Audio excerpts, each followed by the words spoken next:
Thank you for joining us. This is Beth Stelzer, the founder of Save Women's Sports. This is my first attempt to bring you a video interview, and I am lucky enough to have with me Anthony Lunsford. He is the first-time author of this book, Transgender Hoops, Identify as Female, and it's a story about transgender athletes. I'll leave it at that and let him explain a little bit more. Anthony, thank you for joining us, and tell us a bit about yourself. All right. Hey, first, let me say thank you for having me on. This is really exciting. I really appreciate what you're doing for women all over the world. First, let me say thank you for that. My background, just a quick little rundown. I'm originally from Corbin, Kentucky. I'm the youngest of three kids. Corbin's a little town almost to Tennessee. The only thing we're famous for is Colonel Sanders Kentucky Fried Chickens. All began in my hometown, so it's kind of the only reason anybody knows about us is that.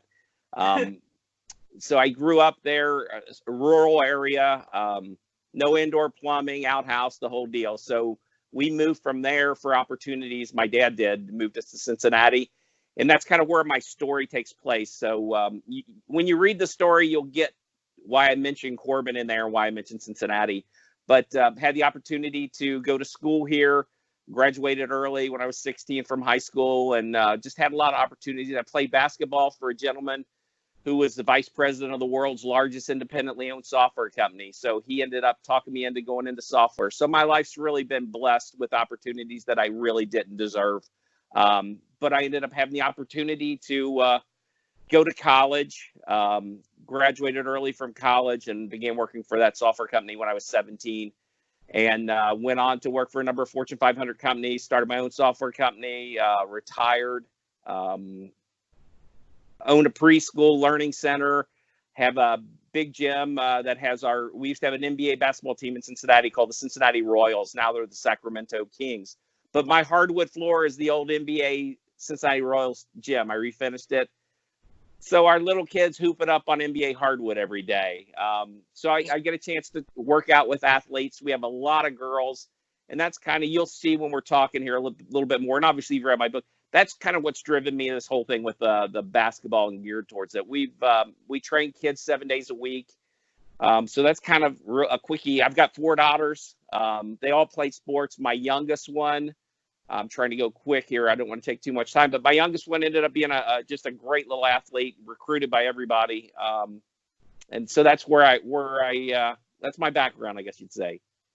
Well, that leads us to my next question. Answers a little bit of it. Why? Why now? Why did you write this book? Oh, a good question. I started to see the different stories on TV, and the young lady that's right behind you on the wall was one of those that sparked. Yeah, Selena, and that's my littlest name is also Selena with a C instead of an S.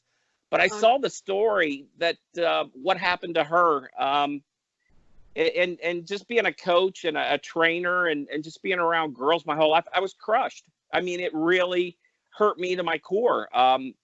Because I know I've seen things happen to kids that are out of their control. And that's what this was. She got something taken away from her. She'd worked for her whole life, and it really hurt. And that really sparked me to get thinking about this whole subject. And then I ended up discovering your site. And then it kind of sent me on this avenue of seeing all of these males that were competing against females. And it was like, this isn't okay. I'm a nice person, but this just doesn't work. And that's kind of the thing that geared me towards making this, writing this story. It's what sparked me, I guess you'd say. Yeah, it's really unfair what these young girls have had to go through.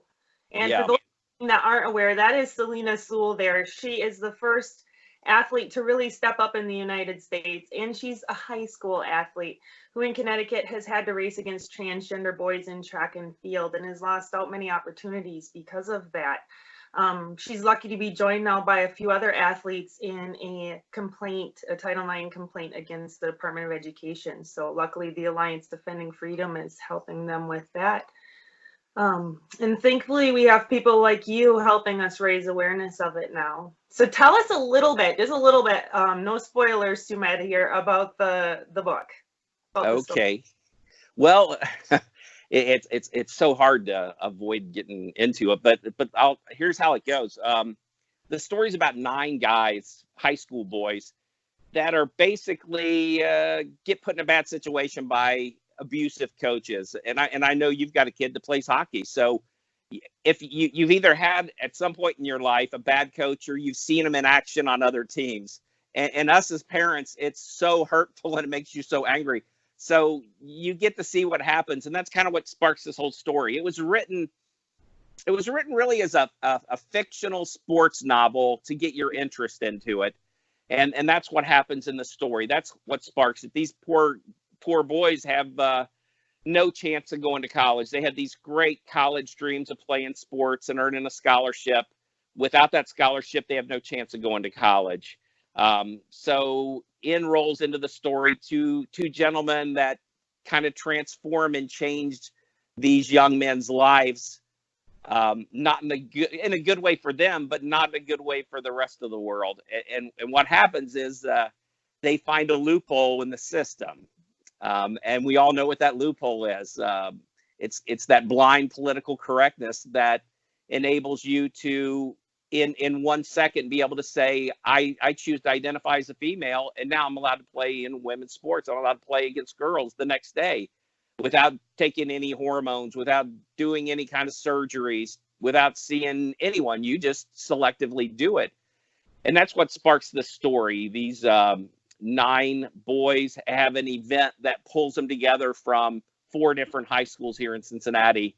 I won't mess that up. You got to read it to get it. But and they move on and they have great success, and they use, as bad as it is, they end up using that political correctness and that identifying as female as like a force field for them. They're untouchable because everybody knows that the PC sledgehammer will come down on you hard if you buck up against them. So they take advantage of that. Story goes on, and you're really going to have to read it. But the end of the story is that point to where realization hits, and that gut check. And it'll be that gut check for every reader that reads the book about, what have I done? Basically, in the process of doing this to help 9 boys, I've burned Title IX to the ground. I've destroyed women's sports. It's that's over. So that's kind of, I guess, the little spoiler alert part. That's kind of short version. Reality. Yeah. Reality. We have almost half the states now letting children do this. Identify as male with a letter from a guardian or a therapist saying that they identify as opposite sex and they're on the girls' team. Right.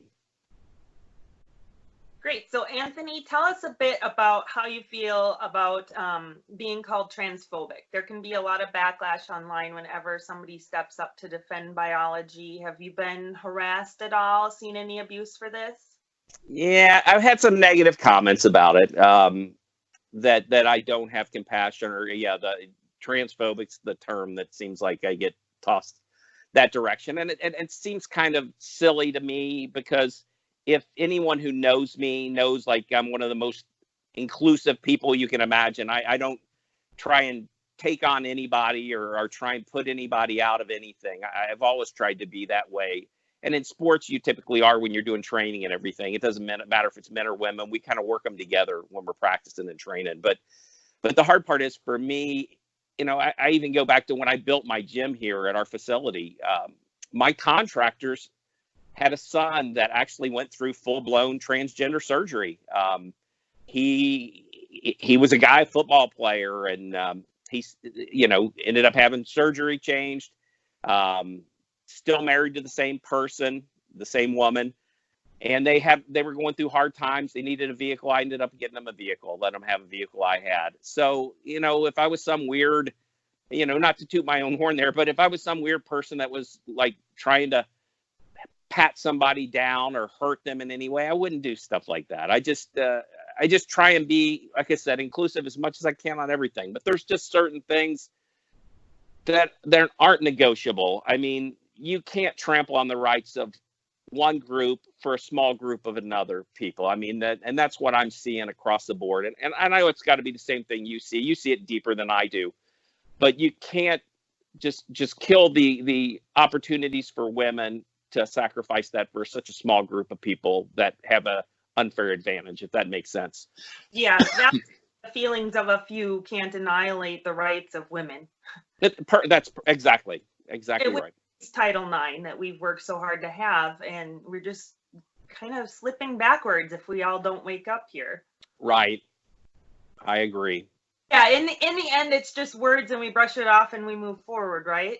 Right. That's me. It's like I tell people all the time, I'm 60 years old. So, yeah, say all you want about me. It's not really that big a deal. But, I just felt that it was important to put this book out just as a wake up call. One of the people that reviewed my book said, reminiscent of George Orwell's 1984. That it was a Hall of Fame author. And it was so nice because what his point was that you've got to look at the future right now. If you don't change it, it's changing so rapidly, you won't be able to stop it. And that's kind of my whole point of making this so extreme in the book. But I had another person, not to ramble on here, but that their review was, this is a blueprint on how to undermine and hijack women's sports. And it really is. And as sad as that is. It shows the floodgate that we would be opening. If we continue. It's certainly a real threat that I think a lot of people almost think it's a joke when we tell them that males are invading female sports. Well, Beth, honest to God, I went to a Thanksgiving event with my daughter up at her college in Holland, Michigan, and to a group of senior citizens, all retirees. I gave them a copy of my book to each one of them. And when they read it, the reviews they sent me were insane. They're like, I had no idea, Anthony, this stuff was going on in our world. And they were like, now I started to look. And so their eyes have been opened that this is occurring, and it's happening every day. The more you search, the deeper you find. And I don't know how many people are on your site. How many guys are competing as girls now? I don't know what your numbers are.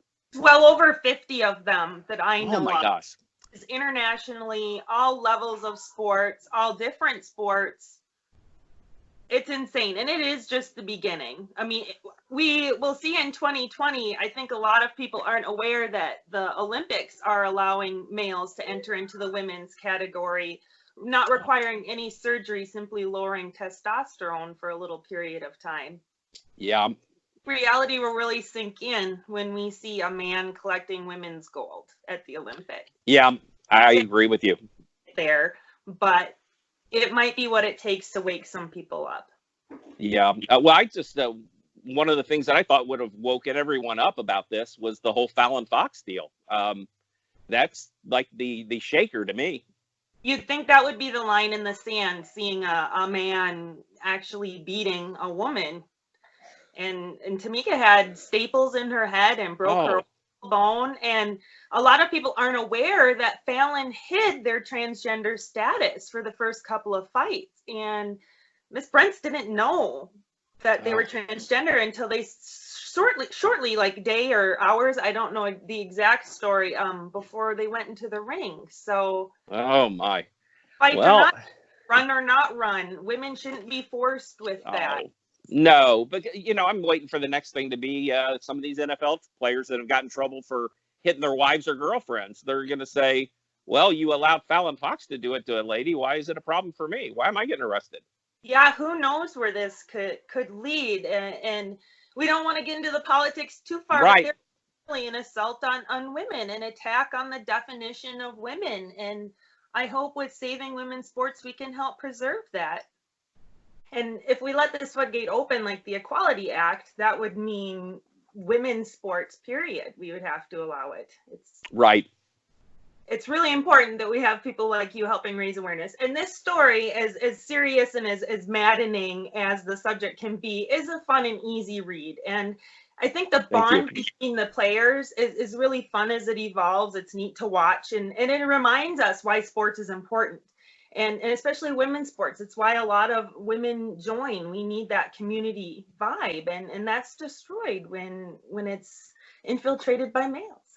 Oh, absolutely. And I'm a guy, but again, I've had daughters, and I've seen, like I mentioned before, I've seen the price these young ladies pay in the gym working out and working so hard to make it to the next level.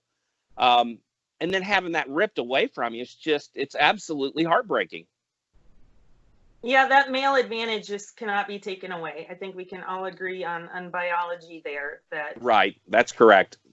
it doesn't lie and it doesn't rely on feelings. Correct. You're absolutely right. And I think if you talk reasonable, everybody knows that. Right. And I think a lot of us know there's at least a 10 to even 30% physical advantage in some things that males have over females. And that can't be changed with your identifying as a different sex or any kind of medicine or alterations of surgery. You still have a Y chromosome, and that still affects your body. You can't change your skeleton, your muscle mass, and we can go on and on there. Why don't you tell people the best way to find your book? And I heard you're working on a website too. Yeah, I'm slowly getting there. It's my world in the software industry wasn't the online portion so much about website development, but yeah, it's basically transgenderhoops.com, or the other way to get there is identifyasfemale.com. Both of them will take you to the same place, and it'll have a place there where you can purchase the book. And it's on Amazon. Somebody just sent me a text earlier today that now it's at target.com even. So that was good news. Oh, that's awesome. And it is on Amazon Prime too. Yes. Right. Yeah. So you can get it to your door pretty quick. And I did check before I got on the phone with you, and they do have them in stock. We've sold out a few times, and I did get a little bit of grief about that. I said you can always contact Acclaim, who was the publisher of the book, who I love those guys. I mean, they were incredible to me. You can always get it there.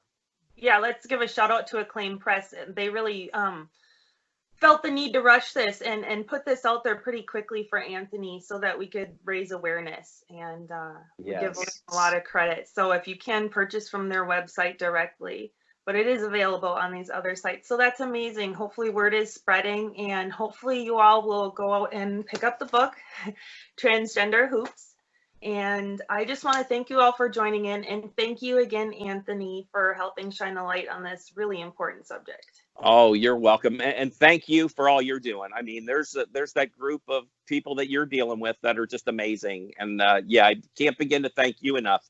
Like I said, I got all daughters, and people who have daughters, we all appreciate all you've done. Well, we won't stop, and we won't be silenced, that's for sure. So thank you. Oh, thank you so much. Bye. Bye.